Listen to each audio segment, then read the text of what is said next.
Paul defends his apostleship. I wish that you would bear with me in a little foolishness, but indeed you are bearing with me. For I am jealous for you with a godly jealousy, for I betrothed you to one husband, to present you as a pure virgin to Christ. But I am afraid that, as the serpent deceived Eve by his trickery, your minds will be led astray from sincere and pure devotion to Christ. For if one comes and preaches another Jesus whom we have not preached, or you receive a different spirit which you have not received, or a different gospel which you have not accepted, this you tolerate very well. For I consider myself not in the least inferior to the most eminent apostles. But even if I am unskilled in speech, yet I am not so in knowledge. In fact, in every way we have made this evident to you in all things. Or did I commit a sin by humbling myself so that you might be exalted, because I preached the gospel of God to you without charge? I robbed other churches by taking wages from them to serve you. And when I was present with you and was in need, I was not a burden to anyone, for when the brothers came from Macedonia they fully supplied my need, and in everything I kept myself from being a burden to you and will continue to do so.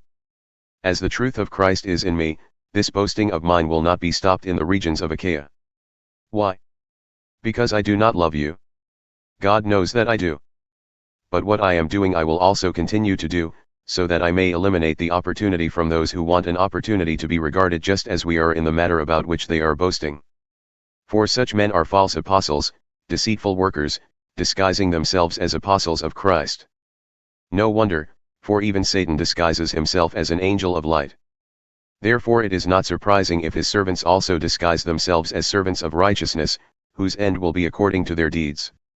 Again I say, let no one think me foolish, but if you do, receive me even as foolish, so that I also may boast a little.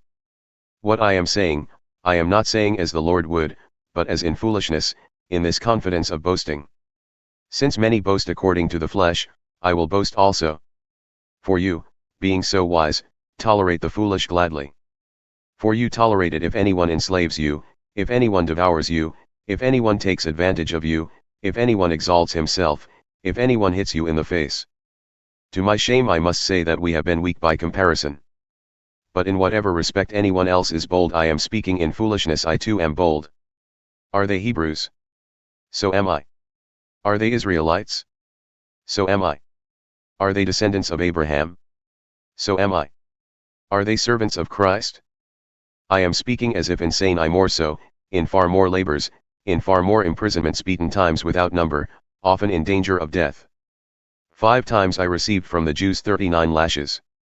3 times I was beaten with rods, once I was stoned, 3 times I was shipwrecked, a night and a day I have spent adrift at sea.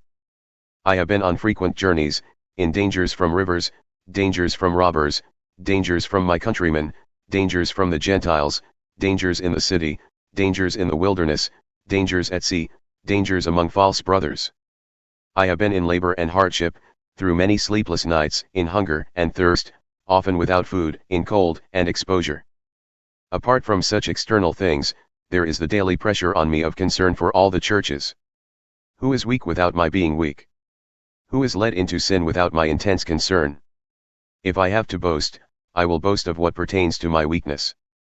The God and Father of the Lord Jesus, he who is blessed forever, knows that I am not lying. In Damascus the ethnarch under Aretas the king was guarding the city of the Damascenes in order to seize me.